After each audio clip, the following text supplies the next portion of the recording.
बच्चों, स्वागत है आपका श्री शक्ति क्लासेज में। आज का जो वीडियो लेक्चर होगा उसमें हम अध्ययन करेंगे ग्रेफाइट के बारे में, जो कार्बन का दूसरा अपरूप है। हीरे के बारे में हमने कल वो अध्ययन कर लिया था कि हीरे के क्या गुण होते हैं और क्या उसके उपयोग होते हैं। तो आज का हमारा टॉपिक है ग्रेफाइट। और ग्रेफाइट आप जानते हो कहाँ पर, आपने देखा भी होगा कहाँ पर होता है। आपकी जो पेंसिल होती है, ठीक है, उस पेंसिल में क्या पाया जाता है? ग्रेफाइट पाया जाता है। तो उसी के बारे में हम क्या करेंगे? अध्ययन करेंगे। ग्रेफाइट आपने देख रखा है, ठीक है, तो उसके बारे में हम अध्ययन करेंगे कैसा वो होता है, ठीक है, क्या विद्युत का चालन करता है कि नहीं करता है, तो उनके बारे में हम अध्ययन करेंगे। तो सबसे पहले हम ग्रेफाइट है वो ग्रेफो शब्द से मिलकर बना हुआ है। किससे? ग्रेफो शब्द से। और ग्रेफो शब्द का मतलब होता है लिखना। क्या मतलब होता है? लिखना, ठीक है। ये बात आपको एक नॉर्मल सी बात है जो आपको ध्यान में रखनी है। अब हम इसके गुण पढ़ेंगे क्योंकि वही हमारे इंपॉर्टेंट है। तो गुण क्या है? सबसे पहला गुण क्या है कि जैसे हीरे में क्या होता था, एक कार्बन परमाणु चार अन्य कार्बन परमाणु से क्या करता था? जुड़कर वो क्या करता था? एक अपनी संरचना का निर्माण करता था, चतुष्फलक की संरचना का, दृढ़ त्रियामी चतुष्फलक की संरचना का निर्माण करता था। लेकिन जो आपका ग्रेफाइट होता है, ग्रेफाइट में ऐसा नहीं होता है। ग्रेफाइट में क्या होता है? ग्रेफाइट में एक कार्बन परमाणु तीन अन्य कार्बन परमाणु से संयोग करके षटकोणीय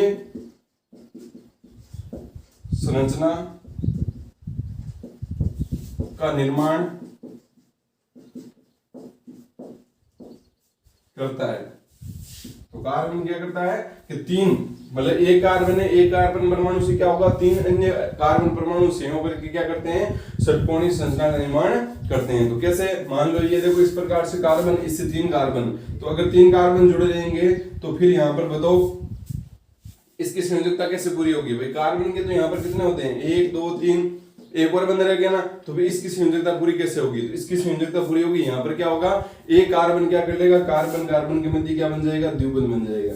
अब द्विबंध बनते देख लो यहाँ पर, इसकी क्या हो जाएगी? पूरी हो जाएगी यहाँ पर। फिर आगे किस प्रकार से बनेगा? ये तो मैं ऐसे नॉर्मली बता रहा हूँ आपको कि बन रहा है कैसे, ठीक है। असल में संरचना इसकी अलग प्रकार से होती है। तो ये क्या होगी? आपका एक डबल बॉन्ड आ गया, इसी प्रकार से ये जुड़ जाएगा। ये भी कितने से जुड़ेगा देख लो, ये भी तीन से जुड़ेगा, ठीक है। ये इस प्रकार से यहाँ पर जुड़ गया, ठीक है। इस प्रकार से आगे वो चलता जाएगा और किसका निर्माण हो जाएगा? आपका ग्रेफाइट का निर्माण हो जाएगा, ठीक है। तो यहाँ पर पता चल गया कि जो एक कार्बन परमाणु वो तीन अन्य कार्बन परमाणु संयोग करके षटकोणीय संरचना का निर्माण करता है। इनमें से एक बंध द्विबंध होता है। एक बंध द्विबंध होता है, मतलब डबल बॉन्ड होता है, द्विबंध होता है, जिससे क्या हो जाएगा? कार्बन की संयोजकता वो पूर्ण हो जाएगी, जिससे कार्बन की संयोजकता पूर्ण हो जाती है, ठीक है। तो ग्रेफाइट के बारे में ये पहला गुण आपको पता चल गया होगा कि हीरे में तो क्या होता है? एक कार्बन परमाणु चार अन्य कार्बन परमाणु से जुड़ा रहता है, और जो ग्रेफाइट है उसमें क्या होगा? एक कार्बन परमाणु तीन अन्य कार्बन परमाणु से जुड़ा रहेगा, जिनमें से वो क्या होगा? एक कार्बन क्या करेगा? मतलब एक द्विबंध का निर्माण करेगा, जिससे क्या हो जाएगी? संयोजकता वो पूर्ण हो जाएगी। तो ये हो गया इसका पहला पॉइंट हो गया। अब दूसरे पॉइंट की बात करते हैं। दूसरा इसका गुण क्या होगा? तो क्या होता है? ग्रेफाइट होता है। ग्रेफाइट में क्या होता है? ग्रेफाइट में क्या होता है? ये जो इस प्रकार से आपका ये जो षटकोणीय संरचना बनती है, ये ग्रेफाइट में षटकोणीय संरचना आपस में मिलकर परतों का निर्माण करती है। मतलब क्या होगा? जो ग्रेफाइट होगा, ग्रेफाइट में क्या होगा? जो षटकोणीय संरचना होगी, षटकोणीय, जिसमें 6 कोण हो। कैसे होती है षटकोणीय संरचना? कुछ इस प्रकार की।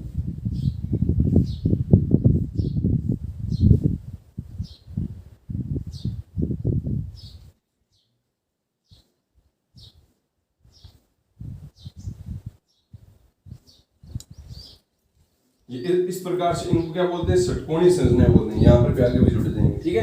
तो ये मैंने एक बस ऊपर एक परत बनाई, एक ही परत बनाई। यहाँ पर देखो ये षटकोणीय संरचना, यहाँ पर देखो ये कोण 1 2 3 4 5 और 6, ये 6 यहाँ पे कोण बन गए ना। तो इस प्रकार की जो संरचना होती है उसको हम क्या बोलते हैं, षटकोणीय संरचना बोलते हैं। और ग्रेफाइट में क्या होते हैं, बहुत सारी क्या करती है, षटकोणीय संरचना मिलकर किसके निर्माण करती है, परतों का निर्माण करती है। मतलब क्या बन जाती है, एक इस प्रकार से क्या बन जाती है, परत है वो बन जाती है। तो इस प्रकार से किसका निर्माण हो जाएगा, आपका परतों का निर्माण हो जाएगा। ठीक है, तो अब देखो यहाँ पर क्या होगा, परतों का निर्माण हो गया। अब ये जो एक परतें हैं, मतलब हमारे को एक परत प्राप्त होगी।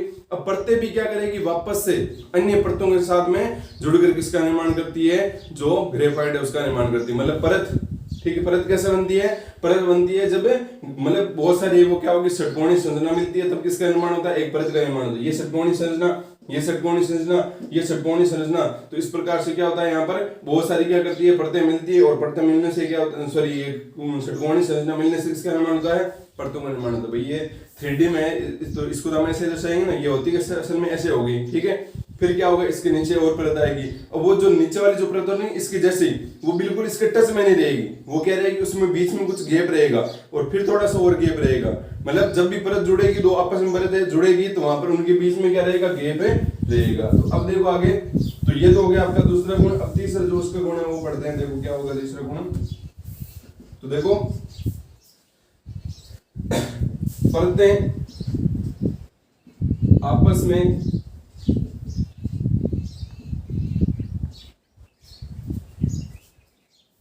आपस में दुर्बल बंध से मिलती है तथा ग्रेफाइट का निर्माण करती है।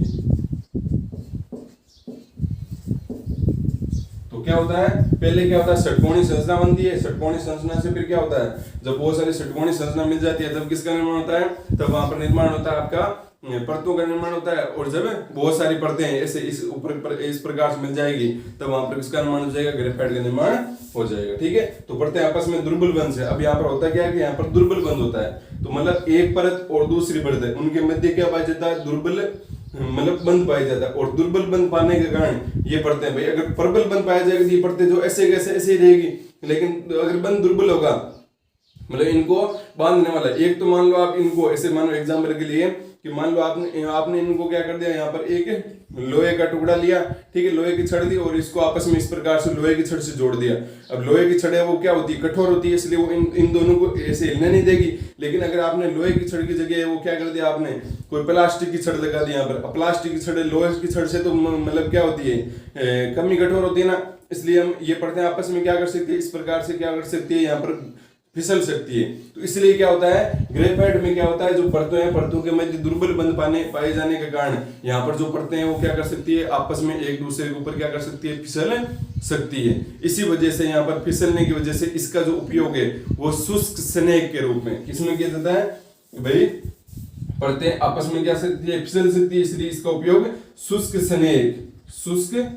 स्नेक में प्रयोग किया जाता है। अब ये शुष्क स्नेक क्या होता है, देखो स्नेक की बात करते हैं। क्या होता है, आपने ग्रीस सुना होगा, ग्रीस के गाड़ियों में ग्रीस देते हैं, ठीक है, ताकि पुर्जे सही से काम करे। तो जो ग्रीस होता है ना, ग्रीस का नाम क्या है, असल में हिंदी नाम क्या है, स्नेक। ग्रीस इंग्लिश नेम है, ठीक है। तो ग्रीस का जो हिंदी नाम है वो क्या होता है, आपका स्नेक होता है। क्या होता है, स्नेक। अब ग्रीस जो होता है, या मतलब जो स्नेक होता है, ग्रीस होता है, वो क्या होता है आपका, वो मतलब चिपचिपा पदार्थ होता है ना, वहां पर लिक्विड अवस्था में रहता है। लेकिन जो आपका जो ग्रेफाइट होता है, ग्रेफाइट लिक्विड में थोड़ी रहता है। आपने देखा पेंसिल के अंदर देखा है ना, तो वो क्या होता है आपका शुष्क, मतलब सूखा हुआ रहता है, इसलिए उसको क्या बोलते हैं, शुष्क स्नेक बोलते हैं। मतलब या ऐसे बोल सकते हो कि ग्रेफाइट का उपयोग किसमें किया जाता है, शुष्क स्नेक में किया जाता है। क्यों किया जाता है, क्योंकि इनकी ग्रेफाइट में दो परतों के मध्य जो बंध होता है वो दुर्बल होता है और इनके मध्य दूरी भी अधिक होती है। अगर दूरी कम होती तब ये एक दूसरे से बिल्कुल सटी हुई रहती, तब यहाँ पर इनके जो घर्षण करने के मतलब एक दूसरे पर फिसलने की जो दर है वो क्या हो जाती है, कम हो जाती है। लेकिन इनके बीच में कुछ गैप भी है और साथ में यहाँ पर जो बंध बना हुआ है दोनों परतों के मध्य, वो क्या आपका दुर्बल है। इस वजह से परतें आपस में क्या कर सकती है, एक दूसरे पर फिसल सकती है, और एक दूसरे पर फिसल सकती है मतलब है वो किसका तरह कार्य कर सकती है, शुष्क स्नेक के रूप में कार्य कर सकती है। तो ये आपके हो गए ग्रेफाइट के 3 पॉइंट, बिल्कुल आसान थे भाई। पहले हमने देख लिया भाई कितने कार्बन परमाणु से जुड़े होते हैं, फिर हमने देखा ग्रेफाइट है वो षटकोणीय संरचना का निर्माण करता है, और फिर परत आपस में दुर्बल बंध से बनी रहती है, इसलिए वहां पर क्या होता है, दुर्बल बंध से बनी रहती है, इसलिए परतें हैं आपस में एक दूसरे पर क्या कर सकती है, फिसल सकती है, और फिसलने के कारण इनका जो उपयोग है उस शुष्क सेना के रूप में भी किया जाता है। ठीक है, ये हो गया आपके 3 पॉइंट। अब अगला पॉइंट देखते हैं। देखो अगला जो इसका गुण है, चौथा जो गुण है वो क्या है, देखो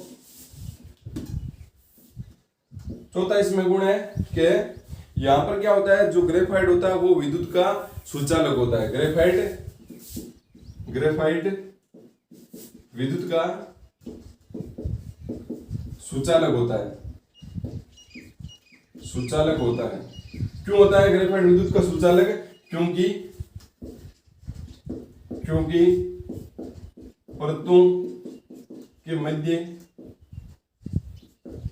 दुर्बल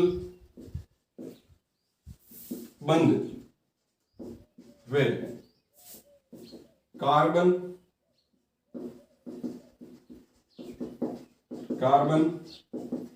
के मध्य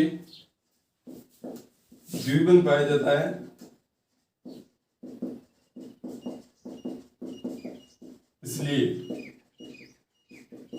इसलिए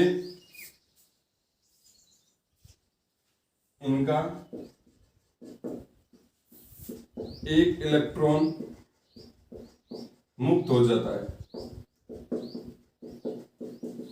इसलिए ये क्या होता है, ग्रेफाइट विद्युत का सुचालक होता है। अब क्या होता है, देखो क्या बोला है यहाँ पर, हमें पता है कि ग्रेफाइट में क्या होता है, एक कार्बन है वो 3 अन्य कार्बन से जुड़े रहेगा। ध्यान रखना, जो हीरा होता है उस हीरे में क्या होता है, एक कार्बन है वो 4 कार्बन से जुड़े रहेगा, इसलिए उसकी सबकी संयोजकता पूरी है। यहाँ पर भी क्या होगा, यहाँ पर भी संयोजकता पूरी थी, एक कार्बन है वो 3 कार्बन से जुड़ा रहता है, ये जो 3 कार्बन से जोड़ दी, और यहाँ पर कितने से, ये इस प्रकार से यहाँ पर क्या हो गया, इस प्रकार से यहाँ पर डबल बॉन्ड बन गया। ठीक है, तो ये एक कार्बन था, ये कार्बन है वो 3 कार्बन से जुड़ा था, 1 2 और 3 से। 2 से तो वो किससे जुड़ा हुआ था, सिंगल बॉन्ड से जुड़ा हुआ था, लेकिन 1 से वो किससे जुड़ा हुआ है, डबल बॉन्ड से जुड़ा हुआ है। अब यहाँ पर होगा क्या कि यहाँ पर भी संयोजकता पूरी है, तो फिर ये विद्युत का मतलब जो सुचालक है वो कैसे है, जो ध्यान रखना है, विद्युत के सुचालक कौन से होंगे, विद्युत के सुचालक वही होंगे जिनके पास में क्या होगा, मुक्त इलेक्ट्रॉन होगा। जिनके पास मुक्त इलेक्ट्रॉन नहीं होगा वो विद्युत के सुचालक है, वो नहीं होंगे। तो इसके पास मुक्त इलेक्ट्रॉन है क्या, नहीं है मुक्त इलेक्ट्रॉन, फिर ये विद्युत का सुचालक क्यों है, उसका कारण देखो क्या है कि ये जो डबल बॉन्ड होता है, जो द्विबंध होता है वो कमजोर बंध होता है। द्विबंध क्या होता है, कमजोर होता है यहाँ पर, तो इसलिए क्या हो जाता है, जल्दी से टूट जाता है, और जल्दी से टूटने की वजह से यहाँ पर क्या हो जाते हैं, इलेक्ट्रॉन मुक्त हो जाते हैं। इलेक्ट्रॉन मुक्त हो सकते हैं ना भाई, बंध टूटेगा तो बंध किसकी वजह से बनता है, इलेक्ट्रॉनों की वजह से बनता है ना। तो यहाँ पर जो ये बंध है, बंध क्या हो जाएगा, टूट सकता है, इसलिए यहाँ पर इलेक्ट्रॉन मुक्त हो जाएंगे कमरे के टेम्परेचर पर, और इस वजह से मुक्त इलेक्ट्रॉनों के कारण यहाँ पर क्या हो जाएगा, विद्युत का चालन शुरू हो जाएगा। और इसी प्रकार से एक और बोल सकते हो कि इनके परतों के मध्य क्या पाया जाता है, दुर्बल बंध पाया जाता है, इसलिए परतें भी आपस में टूट सकती है, इसलिए वहां पर क्या हो सकता है, जो इलेक्ट्रॉन मुक्त हो जाएंगे, क्योंकि परतें भी तो आपस में किसी एक बंध से बंधी हुई है ना, इस वजह से वहां पर भी क्या होगा आपका, जो मतलब फिसल सकते हैं। ठीक है, और एक और ध्यान रखना है कि ग्रेफाइट में जो ये वाला कार्बन के मध्य ये जो बंध होता है ना, उसकी मतलब दूरी होती है 141.5 पिकोमीटर।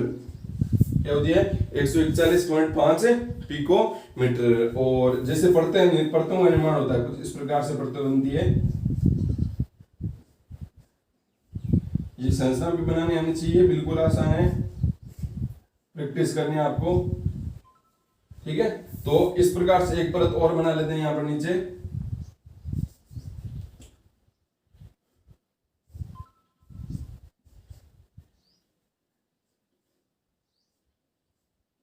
इसे टेम्परेरी बना रहा हूं मैं। ठीक है, तो यहाँ पर ये जो 2 परतें हैं, ठीक है, एक ये परत, इनके मध्य भी दूरी होती है, और वो दूरी कितनी होती है, लगभग 340 पिकोमीटर के आसपास। ठीक है, कितनी होती है, 340 पिकोमीटर के आसपास होती है। तो परतों के मध्य दूरी 340 पिकोमीटर मतलब 10 की पावर -12। 1 पिकोमीटर है वो किसके बराबर होता है आपका, 10 की पावर -12 मीटर के बराबर होता है। तो यहाँ से आप किसको, पिकोमीटर को किस में बदल सकते हो, मीटर में बदल सकते हो। ठीक है, तो ये क्या होगी, पिकोमीटर क्या होता है, लंबाई का एक अन्य मात्रक होता है। जैसे मैंने कल भी बताया था आपको कि लंबाई को सेंटीमीटर फुट में माप सकते हैं, उसी प्रकार से हम लंबाई को किस माप सकते हैं, पिकोमीटर माप सकते हैं। लेकिन सब देशों ने मिलकर क्या किया कि लंबाई का मात्रक क्या रखना है, मीटर रखना है, इसलिए हमें पिकोमीटर को किस में बदलना पड़ेगा, मीटर में बदलना पड़ेगा। अब ये मीटर में क्यों नहीं लेते हैं, क्योंकि मीटर में लिखेंगे तो यहाँ पे क्या करना पड़ेगा, 141.5 × 10⁻12 ये करना पड़ेगा ना, तो फिर वो थोड़ा सा लंबा भी हो जाएगा और याद रखने में मुश्किल रहेगी, इसलिए ये कर देते हैं। यहाँ पर ध्यान रखना है कि ग्रेफाइट में कार्बन के मध्य 141.5 पिकोमीटर क्या होती है आपकी दूरी होती है, और दो परतों के मध्य वो कितनी होती है 340 पिकोमीटर होती है। तो ये हो गया इसका चौथा है जो गुण है वो ग्रेफाइट का, कि ग्रेफाइट है वो क्या होता है आपका विद्युत का सुचालक होता है। क्यों होता है? क्योंकि इनके परतों के मध्य क्या पाया जाता है, दुर्बल जो बंध है वो पाया जाता है, और कार्बन के मध्य क्या पाया जाता है, एक द्विबंध पाया जाता है। इस वजह से वहां पर इलेक्ट्रॉन आसानी से मुक्त हो जाते हैं, और इलेक्ट्रॉन जब भी मुक्त होंगे इसका मतलब वहां पर क्या हो सकता है, विद्युत का चालन हो सकता है। तो ग्रेफाइट क्या करता है, विद्युत का चालन करता है। अगला पांचवा पॉइंट देखो क्या है, पांचवा पॉइंट है कि ग्रेफाइट काले धूसर रंग का मुलायम पदार्थ होता है, मुलायम पदार्थ होता है। तो ग्रेफाइट तो आपने सबने देखा है ना, जो धातु जितनी भी धातु होती है ना, धातुओं का जो अगर रंग की बात करें तो वो धूसर रंग की होती है। किस प्रकार की होती है? धूसर रंग की होती है। मतलब धूसर रंग मतलब जैसा कलर होगा उससे थोड़ा सा वो फीका हो जाएगा। जैसे सोना है तो सोना बिल्कुल पीला थोड़ा होता है, सोना बिल्कुल पीला नहीं होता है। वहां पर क्या होता है, पीले में से क्या हो जाता है, थोड़ा सा वो मतलब पीला कमजोर, मतलब ऐसे बोल सकते हो थोड़ा वो कम दर्शाएगा, फीका पड़ जाएगा, इसलिए उसको बोल देंगे पीला धूसर बोल देंगे वहां पर। ठीक है, तो जितनी भी धातुएं होती है, ठीक है, वो सारी क्या होती है, जैसे एल्यूमिनियम देख लो, तो एल्यूमिनियम है वो बिल्कुल सफेद थोड़ी होता है, नहीं होता ना, सिल्वर कलर का होता है, सिल्वर कलर का होता है ना, सफेद का वो क्या हो गया, फीका हो गया वहां पर। ठीक है, तो इस प्रकार से उनको क्या बोलते हैं, धूसर रंग बोलते हैं। तो ग्रेफाइट वो क्या होता है, काला होता है, काला होता है ना, लेकिन पूरा काला थोड़ी होता है, बिल्कुल ब्लैक थोड़ी होता है, नहीं होता ना, उसका कुछ फीका होता है। तो इस वजह से उसको बोलते हैं काले धूसर रंग का होता है। और कैसा होता है, मुलायम पदार्थ होता है, मतलब कठोर नहीं होता है, बिल्कुल आसानी से टूट जाता है। मुलायम का ये मतलब नहीं है कि आप उसको दबाओगे तो वो दबने लग जाएगा, ऐसा नहीं है। ठीक है, टूट जाएगा आसानी से। तो ये हो गया ग्रेफाइट का भाई क्या ये रंग है वो क्या होता है, मुलायम दूसरे रंग का होता है और मुलायम पदार्थ होता है। अगला जो इसका छठा जो गुणधर्म है वो है कि ग्रेफाइट है वो होता है आपका, ग्रेफाइट चिकना वे फिसनशील होता है। ठीक है, मतलब फिसल सकता है, फिसनशील होता है। ये बात ध्यान है आपको, ग्रेफाइट क्या रहता है, चिकना रहता है और फिसलता भी है। क्यों फिसलता है? क्योंकि इसके परतों के मध्य दुर्बल बंध पाया जाता है। अगला सातवां जिसका गुणधर्म है जो ग्रेफाइट होता है वो चमकीला होता है, ग्रेफाइट चमकीला होता है। तो ये हो गया आपके ग्रेफाइट के कुछ महत्वपूर्ण जो गुणधर्म थे, उनके बारे में हमने अध्ययन कर लिया। ये तो बिल्कुल आसान थे भाई, ये इसके बारे में तो बताया गया कि ग्रेफाइट है वो होता कैसा है। तो ग्रेफाइट के ये हो गया आपके कितने 7 गुणधर्म। तो ग्रेफाइट आपको समझ में आना चाहिए कि ग्रेफाइट के अंदर है वो कितने कार्बन होते हैं, ग्रेफाइट की संरचना कैसी होती है, षटकोणीय संरचना होती है, हमने देखा था अभी। ठीक है, ग्रेफाइट में एक कार्बन है वो अन्य 3 कार्बन परमाणु से जुड़ा रहेगा, जिसमें से एक कार्बन है वो क्या करेगा, द्विबंध बनाएगा। और इसके अलावा ग्रेफाइट होता है, ग्रेफाइट विद्युत का क्या होता है, सुचालक होता है। क्यों होता है? क्योंकि उसके परतों के मध्य अधिक दूरी पाई जाती है, दुर्बल बंध पाया जाता है, और एक द्विबंध होता है, इसलिए वहां पर आसानी से इलेक्ट्रॉन है वो मुक्त हो जाता है। तो ये कारण हो गया आपका ग्रेफाइट के बारे में। अब हम लिखते हैं ग्रेफाइट के गुणों की, गुण लिखने के बाद हम पढ़ेंगे ग्रेफाइट के क्या उपयोग होते हैं। तो ग्रेफाइट के उपयोग क्या क्या होते हैं आपको बताइए कि एक तो हम किसमें करते हैं, अभी बताया था आपको सबसे पहले कि ग्रेफाइट का उपयोग किसमें करते हैं, पेंसिल में करते हैं। तो यहाँ पर लिखेंगे सबसे पहला उपयोग पेंसिल बनाने में, पेंसिल बनाने में किसका प्रयोग किया जाता है, ग्रेफाइट का प्रयोग किया जाता है। दूसरा भी जैसे हमने बात की थी कि परतों के मध्य क्या पाया जाता है, दुर्बल बंध पाया जाता है, ये फिसलनशील होता है, इसलिए इसका उपयोग है कहां पर किया जाता है, शुष्क स्नेह के रूप में किया जाता है। अब क्यों करते हैं, ग्रीस का भी तो प्रयोग कर सकते हैं, इसका प्रयोग क्यों करते हैं, क्योंकि ग्रीस होता है ना, जिससे बड़ी बड़ी मशीनें होती है, उन बड़ी बड़ी मशीनों में क्या होता है, जैसे ग्रीस डालेंगे तो वो बड़ी बड़ी मशीनें काफी देर तक कार्य करती है, तो वो गर्म हो जाती है, और गर्म होने से ग्रीस से वो पिघल जाता है, और पिघलने की वजह से वहां पर क्या हो जाता है, वो ऑयल के रूप में बदल जाता है, और ऑयल है वो क्या रहेगा, वहां पर पुर्जों में रहेगा नहीं, वापस बाहर आ जाएगा। तो इसी को सोल्व करने के लिए वहां पर किसका प्रयोग किया जाता है, शुष्क स्नेह का प्रयोग किया जाता है। अब शुष्क स्नेह होगा वो पिघलेगा नहीं, मतलब द्रव्य अवस्था में नहीं आएगा, वो वहीं पर ऐसा जैसे शुष्क है वैसे ही रहेगा। इस वजह से वहां पर क्या होगा, जो पुर्जे है वहां पर आसानी से वो कार्य कर पाएगा, इसलिए इसका प्रयोग किसमें किया जाता है, ग्रेफाइट का प्रयोग किया जाता है शुष्क स्नेह के रूप में।